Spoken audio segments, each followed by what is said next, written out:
Hola y bienvenidos. Hoy vamos a sumergirnos en un texto que es, bueno, a la vez profundamente antiguo y radicalmente moderno.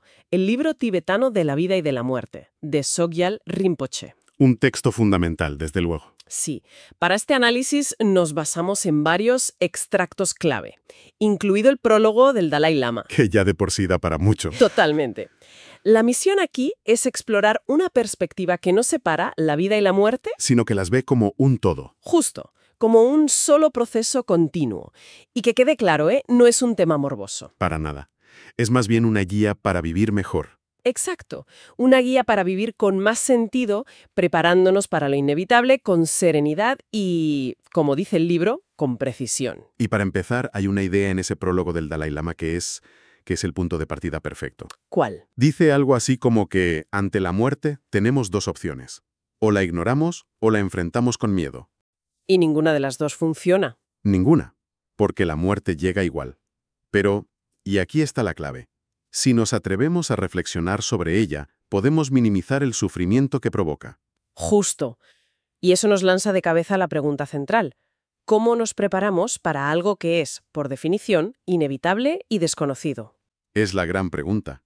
Vale, vamos a desgranar esto, porque el libro arranca con un diagnóstico bastante duro de nuestra sociedad. Durísimo. La llama un desierto espiritual, un lugar donde la mayoría vivimos como si esta vida fuera la única que existe. Ignorando por completo lo que pueda venir después. Y lo que es peor, ignorando el impacto que esa negación tiene en cómo vivimos el ahora, el presente. Exacto.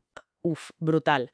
Es sobre un gran maestro tibetano, Dudjom Rinpoche, viajando por Francia. ¿Ah, sí? La conozco. Su esposa, al pasar junto a un cementerio, comenta lo limpios y cuidados que están en Occidente.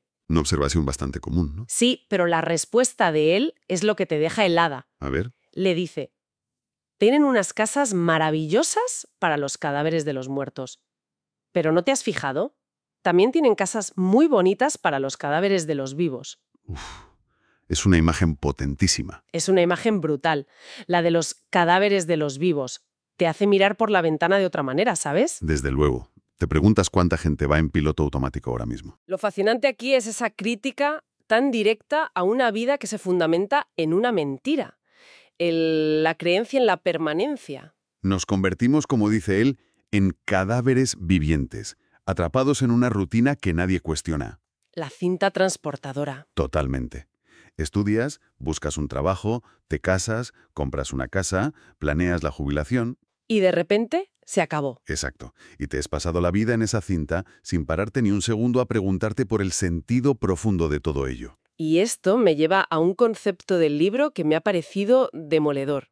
La pereza occidental. Que no es la pereza que pensamos. No, no es la pereza de estar tirado en el sofá, para nada. Es mucho más sutil. Muchísimo. La define, y cito, como abarrotar nuestra vida de actividades compulsivas a fin de que no quede tiempo para afrontar los verdaderos problemas. Es que esa idea de usar el estar ocupados como un escudo es algo que hacemos todos. Constantemente. Es el equivalente a pasarse la tarde ordenando correos para no tener esa conversación incómoda que llevas semanas posponiendo. O hacer una limpieza a fondo de la casa. El libro lo compara con hacer la limpieza de la casa en sueños. Haces mucho, pero en realidad no estás haciendo nada. Exactamente. Y es un escudo contra la pregunta fundamental. ¿Para qué todo esto? Claro. Es una descripción perfecta del samsara moderno. La sociedad fomenta una adicción al consumo, a la distracción, que crea una ansiedad que ella misma se ofrece a curar con más de lo mismo. Es un círculo vicioso. Llenamos cada segundo para no enfrentarnos a las grandes preguntas. Y la solución que propone el libro es radicalmente simple. Casi insultante para nuestra mente complicada. La sencillez. Volver a lo esencial. Es que ignoramos una verdad fundamental, la impermanencia. Que todo cambia, constantemente. Cita directamente a Buda. Esta existencia nuestra es tan pasajera como las nubes de otoño. La vida entera es como un relámpago en el cielo, es una imagen. Poética, pero muy precisa. Se precipita a su fin como un torrente por una empinada montaña. Y aunque lo sabemos en teoría, vivimos como si fuéramos inmortales. Hacemos planes a 30 años vista, nos aferramos a las cosas, a las personas. La psicología detrás de esto es muy profunda. Como especie equiparamos permanencia con seguridad. Si algo no cambia, parece seguro. Pero es una ficción. Completamente. Construimos nuestra vida sobre esa ficción, y por eso sufrimos.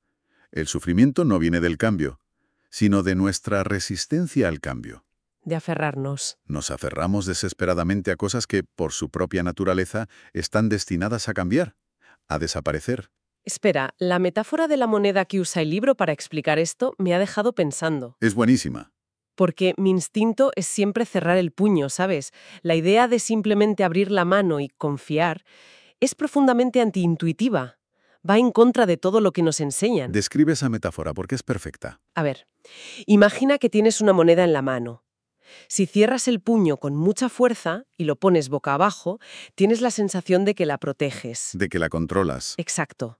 Pero en el momento en que necesites abrir la mano, la moneda se va a caer. Inevitablemente. Por eso apretamos tanto. Por miedo. Claro. Pero hay otra forma. Sí. Con el brazo extendido, giras la mano con la palma hacia el cielo y simplemente la abres. La moneda sigue ahí. Has dejado de aferrarte, pero no la has perdido. Exacto. Sigue siendo tuya, pero ahora rodeada de espacio, de libertad. No luchas contra la gravedad. Y este es el núcleo de la práctica. Aceptar la impermanencia momento a momento nos libera de esa mentalidad de puño cerrado. Nos permite, como dice el libro, hacer de la impermanencia nuestra amiga. Y eso de hacerla nuestra amiga suena bien, pero ¿qué significa en la práctica? Significa desarrollar el coraje de lo que se llama un guerrero espiritual. Y aclaremos, no es alguien que lucha con armas, No, claro. sino alguien que deja de huir de las dificultades. Al contrario, las utiliza para extraer lecciones, para crecer. Ve la crisis como una oportunidad. Justo. En lugar de vivir con miedo al cambio, aprende a estar a sus anchas en él. ¿Entendido? Pero para llegar a ese punto, a esa aceptación radical, el libro dice que hay que entender algo mucho más profundo. La naturaleza de nuestra propia mente. Aquí es donde se pone la cosa, bueno, más abstracta, quizá. Introduce una distinción que es la base de todo. Es la distinción entre Sem y Rigpa, dos aspectos de lo que llamamos mente. Entonces, para que quede claro, Sem es esa voz en la cabeza que no para nunca, la que hace la lista de la compra mientras intenta meditar. La que juzga, planea, se preocupa. La mente ordinaria, caótica. ¿Y Rigpa? Es el silencio que hay debajo de todo ese ruido. Esa es una forma excelente de verlo. Sem es la mente pensante, discursiva, dualista. Siempre necesita un otro, un punto de referencia. Vale, Rigpa es la naturaleza de la mente, la esencia íntima, prístina, original.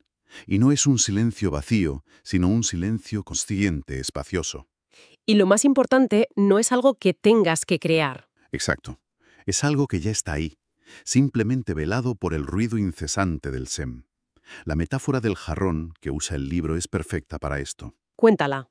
Dice, nuestra mente de Buda está encerrada entre las paredes de nuestra mente ordinaria como el espacio dentro de un jarrón vacío. Ujú.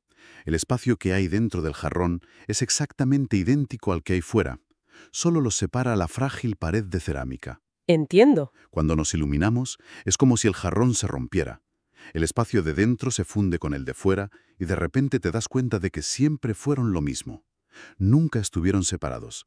O sea que la clave no es añadir algo nuevo, sino quitar el ruido para poder escuchar lo que ya estaba ahí. Justo.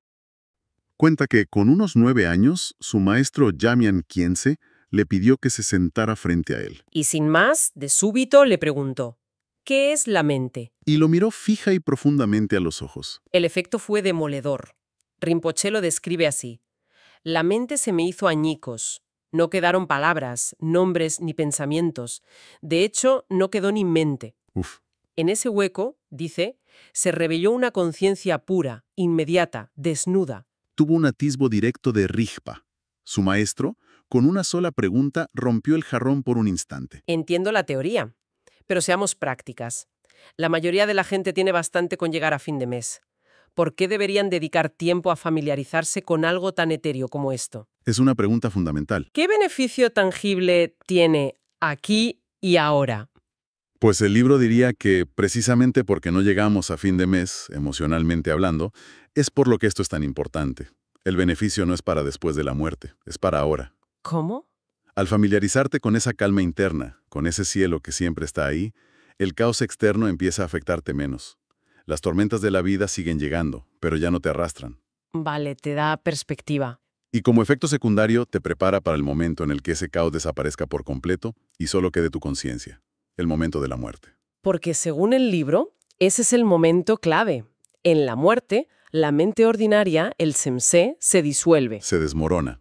Y en ese instante, esta naturaleza esencial, la rigpa, se revela de forma espontánea y con un poder inmenso. Exacto. Y aquí se juega todo.